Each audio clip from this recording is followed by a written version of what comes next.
Assalamu alaikum students. This is your teacher Muhammad Umar Khatak for the subject Organizational Theory and Behavior, and this is our 21st lecture and chapter number 8. And today we will be completing the selection process.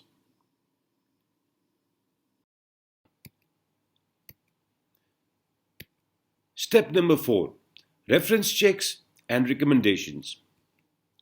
If you have ever applied for a job, you were probably asked to provide a list of people whom the organization could contact to get information about you.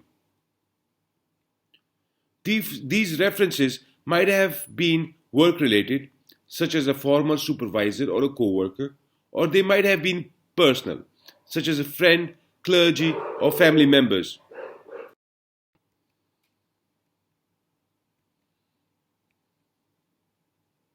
In either case, to the extent that you could, you provided the organization with a list of people you believed would generally speak favorably about you.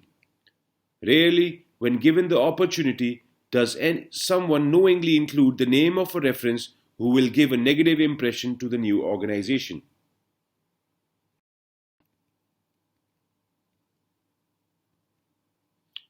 This built-in bias in favor of the applicant is precisely the reason why general references seldom provide an organization with meaningful information about the applicant.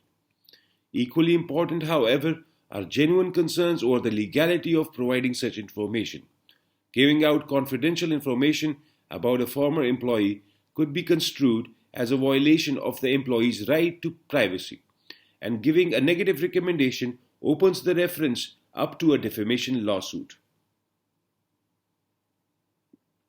Most reasonable people would agree that managers should not be allowed to lie about a former employee or to be malicious while providing reference information. On the other hand, not all references can be positive, and managers should not have to fear being sued simply for being honest about a former employee.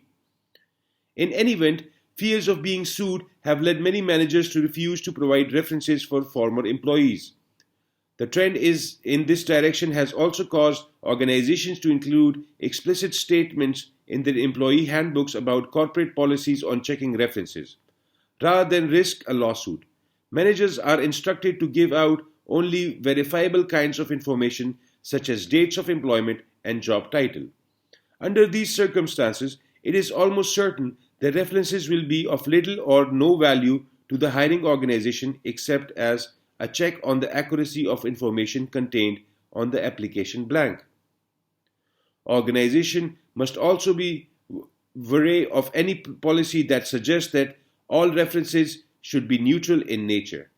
Employment attorneys are cautioning organizations to be aware of new problems which are labeling negligent referrals. If an organization is aware of important negative information about a former employee and fails to reveal this information during an inquiry by a prospective employer, it might find itself in a legal hot water.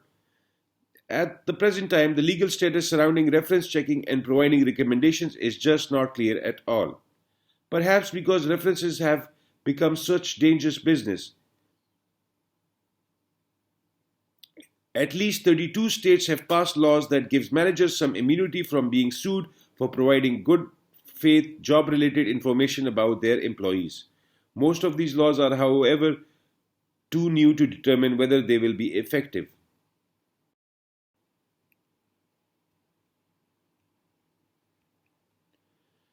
Step number 5, selection decision. Typically, 2 or 3 candidates emerge as finalists for the position. At this point, the hiring manager needs to decide which of these finalists should receive the offer of employment. In general, the offer is extended to the individual who seems to represent the best fit for the job and the organization. In addition to these 2 criteria, hiring managers also like to choose candidates who project a high level of motivation.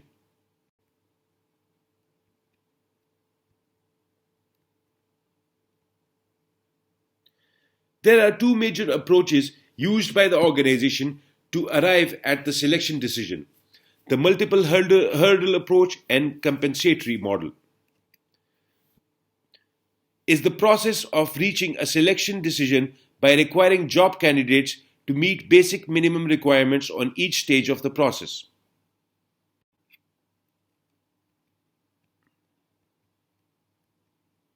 In order to be a finalist, a candidate would have to pass every hurdle: preliminary screening, interview, employment test, etc. in the selection process. Alternatively, organization can use a compensatory model in which the selection decision is based on the process in which a very high score on one of the selection tests, for example work sample, can make up for a low score on another test.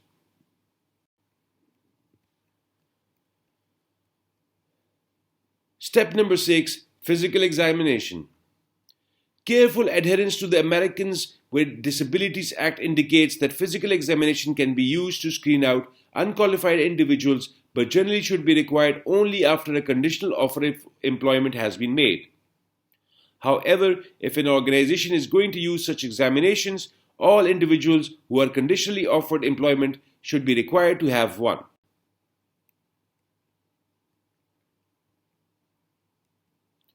These requirements do not mean that an organization must hire an individual with a disability if that person cannot perform the essential functions of the job.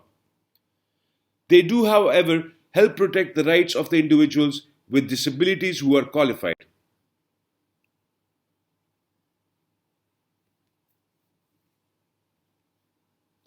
A note on drug testing. Perhaps no other selection practice elicits a more emotional reaction than an organizational drug testing program. The reliability of drug tests is, however, a major concern for at least two reasons. First, even when a particular drug test is deemed very accurate, if typical employment test standards are applied, there is a potential for the test to yield a questionable high number of false positives. The test indicates that applicant is using illegal drugs when in reality he or she is not.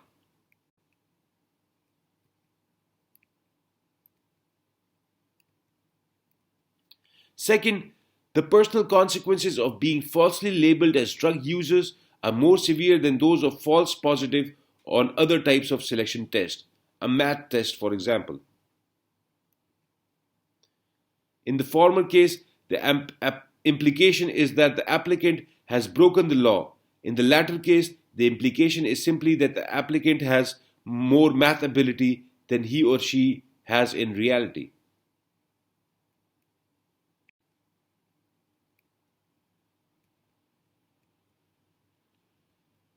Also, the legality of drug testing programs has not been universally established. Although many organizational programs have withstood challenges in court.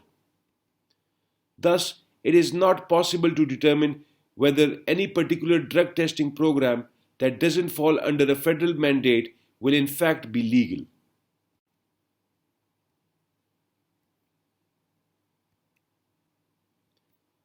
However, the best guess is that most good faith drug testing programs will be legally acceptable if the organization has taken steps to inform all job applicants of the organization's drug testing screening program, establish a high quality control testing procedure with reliable testing laboratory, perform any drug tests in professional non-threatening manner, keep all results confidential. This is the end of the lecture and the topic. Thank you.